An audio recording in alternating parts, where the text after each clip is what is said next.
What's up, guys? Welcome to Daily Dose of Reddit. This is your host, Zach, and today's subreddit is r/IDontWorkHereLady. This story's called, "Don't Lie to Me, You Took Our Picture 3 hours ago. Get to it." I don't know what it is about me, but I'm pretty good at attracting the Karen types. Cast, names changed to protect the innocent. There's me, Karen, entitled parent. Lila, hero manager. Matt, Lila's co-manager. Oscar, my manager. As mentioned in a previous post, I work for a theme park. Last year, I had just finished my shift and decided to head to the store on property to get a doll I wanted for my collection. Hey, I collect dolls and I get a sweet discount, so might as well use it. While there's nothing forbidding us from shopping/eating at our parks when we're off the clock, we're encouraged to take off our name tags and hide our distinctive IDs so we don't get harassed. I take this a step further and actually have a spare shirt that I changed into. This time, I had a blue Eeyore shirt. Other than that, I'm still wearing my blue shorts, black shoes, and my hair in a falling out bun. So I'm at the shop, holding the doll I wanted and trying to decide if I can afford a second stuffed animal when I heard a very rude, "Finally, someone to help us." I ignore it, feeling sorry for the poor employee they're addressing. That's until I feel someone staring at me like they were trying to hypnotize my back. It lasted maybe 10 to 15 seconds, not gonna lie, it felt like 10 to 15 minutes. I look over my shirt to see if someone was trying to look at the dolls so I could give them room, which was my fatal mistake. All at once, someone tosses a shirt in my face and I drop the doll I had in my hands. When I got the shirt off my face, I found myself staring at a soccer mom, complete with mom jeans, short sleeve shirts, and the "I used to be a cheerleader in high school and have never bothered to grow out of it." If entitlement was a cologne, she'd reek of it. "I need you to get me an extra large, and while you're at it, give me one of those princess dresses in my daughter's size," she said, more bellowed. Still wanting to be polite because I was at my workplace, I said, "I'm sorry, ma'am, but I don't work here." I pointed to someone who was dressed in the uniform and wearing the distinct name tag who was busy rearranging some stuffed animals just 10 feet away. "But, he may be able to help you." I didn't even get a chance to return to my browsing before she pointed an acrylic-tipped finger 2 inches from my face. "Don't lie to me. You took our picture 3 hours ago. Get to it." Now I'm realizing I'm treading on thin ice. Merchandise is a completely different department than photography. And therefore, I couldn't just go back and get what she wanted without getting into trouble. However, unlike the incident at the grocery store, I couldn't sass back. Since she knew who I was, even though I couldn't remember her, she could get me into a lot of trouble since I'm technically representing the company. As much as I wanted to tell her to take her mom-jeaned booty out of my park and never come back, I love my job too much to risk it. Ma'am, even if I did work here, I'm off the clock, and there are strict rules about what we can and can't do while we're off the clock. Karen cocked her head and looked like a stone teenager. "So, you're saying you won't help me make my vacation magical?" Biting my tongue. "I'm sorry, but I can't. I'll help you find an employee, but that's all I can do." Karen takes a deep breath and moves that finger closer to my face. Just when I'm about to lose my composure and bite at her hand, 2 managers, Lila and Max, walk up. "Hi, can we help you ladies?" Karen, moving her finger. "Finally! I want you to fire her right now." After getting a good look at me, "Ma'am, she doesn't work here, but I'll be happy to help." "Don't you dare protect her, young man. She took our photos 3 hours ago and won't help us get a dress and t-shirt." "I'll take care of the employee, ma'am. Matt, if you can help our customer?" "Of course." They leave, Karen giving me a "you will pay for this." Before I can even open my mouth, Lila asks in a nice voice, "Are you okay?" "Yeah, I'm just a little shaken." I pick up the doll. "Thank you.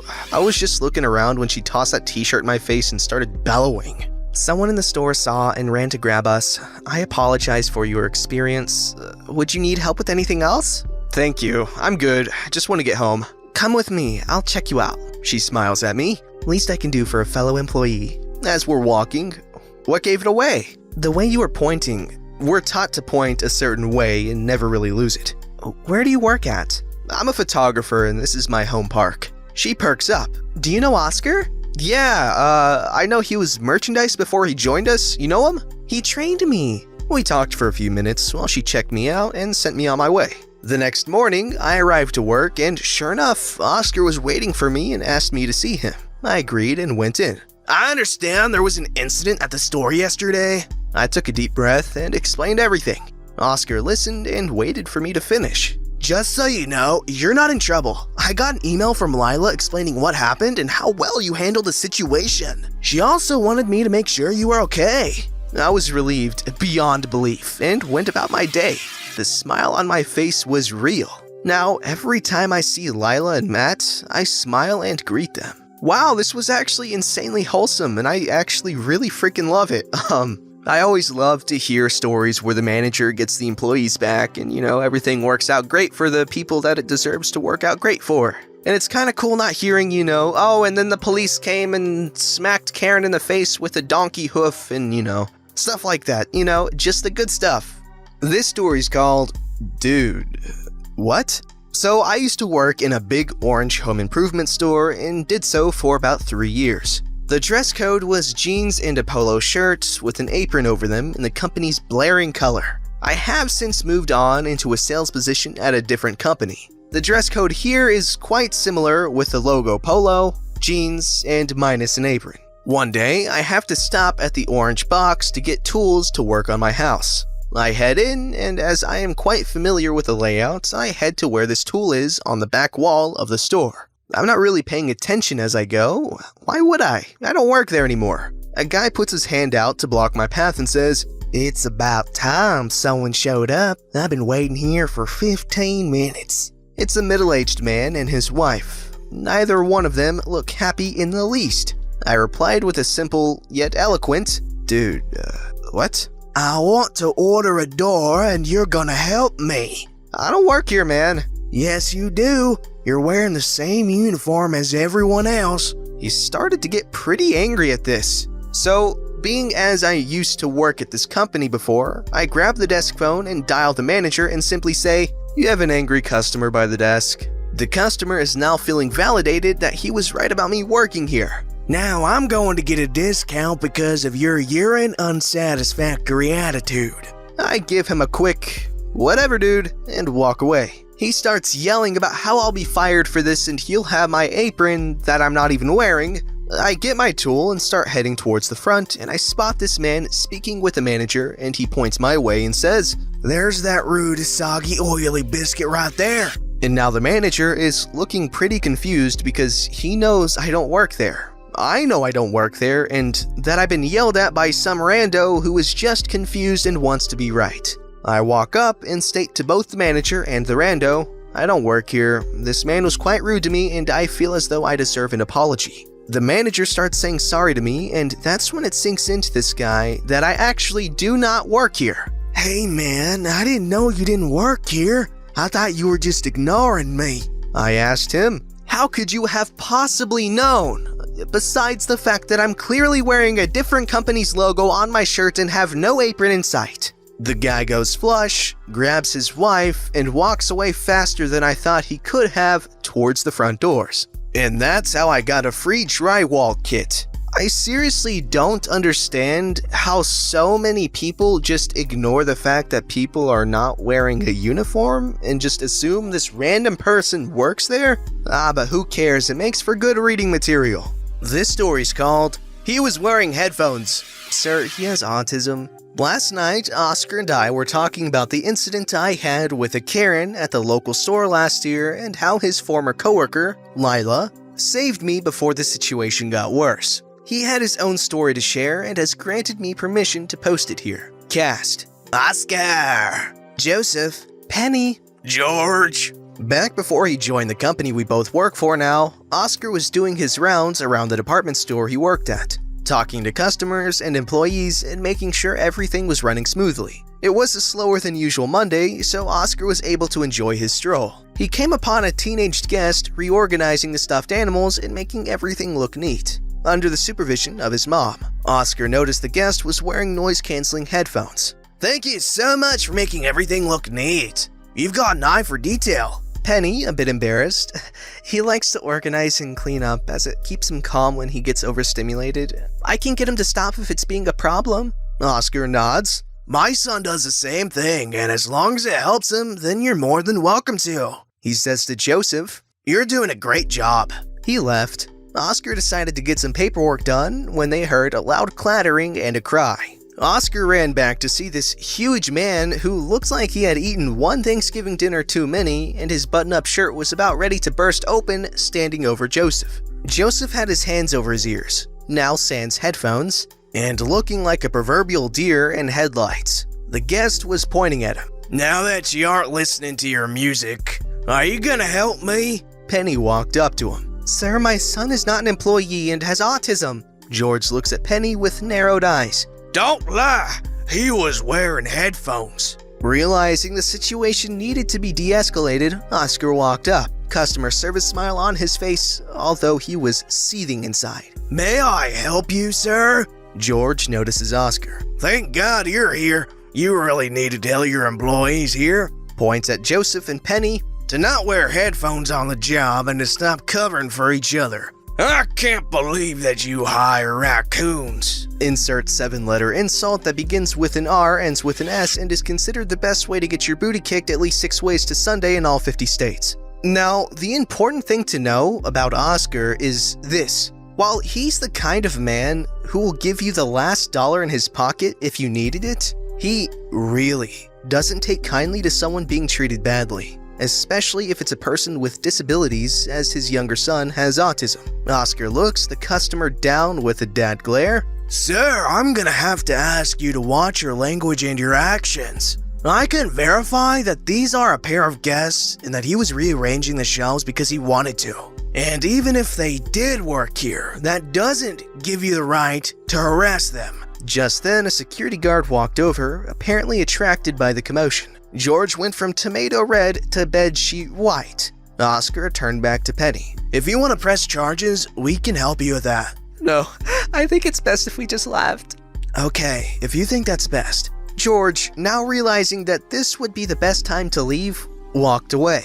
Oscar picked up the headphones and returned it to Joseph. Penny hugged Joseph. Thank you, sir. You're welcome. I apologize that you had to endure that. Is there anything I can do to make this situation better? No, but we greatly appreciate it. I'll let the staff know to watch out for that man, and if there's any problems, don't hesitate to contact us. George never stepped foot into that store again. From then on, Joseph and Penny would come to the department store to say hello and organize the shelves every Monday, with Oscar occasionally bringing out some extra toys for Joseph to put away if he wanted. What a good guy Oscar is. Let me throw a deep cut in here. Oscar the Shark Slayer, more like Oscar the Jerk Slayer. Let me know if you get that reference. That was stupid. This story's called I'm Not an Interpreter. Literally happened earlier this morning. My roommate gets home and gets himself a shower after work. He's trying to unwind and having a conversation with me in American Sign Language. I notice he starts acting a bit off. Being epileptic myself, I start to suspect, but not sure. I ask if he's feeling alright, and he says he feels weird and suddenly full-blown seizure. This roommate does not have a history of seizures, so I immediately get my boyfriend to call 911 and ask for paramedics. Meanwhile, I'm putting on my hearing aids and getting my shoes on, as by this time I've already moved things that could hurt him away from him prior. The paramedics come. I grab the roommate's keys and drive his car to the hospital. I get there and check in as a guest, with a guest sticker to slap beautifully across my chest. I get let in and told where his room is, blah blah. If you've ever visited someone in a hospital, you know the general gist of getting to the person's room. So I'm sitting there, wearing my hearing aids, so now I could potentially have a conversation without the need for signing. But I'm signing anyway. I'm just more comfortable that way. He, in turn, signs what he can.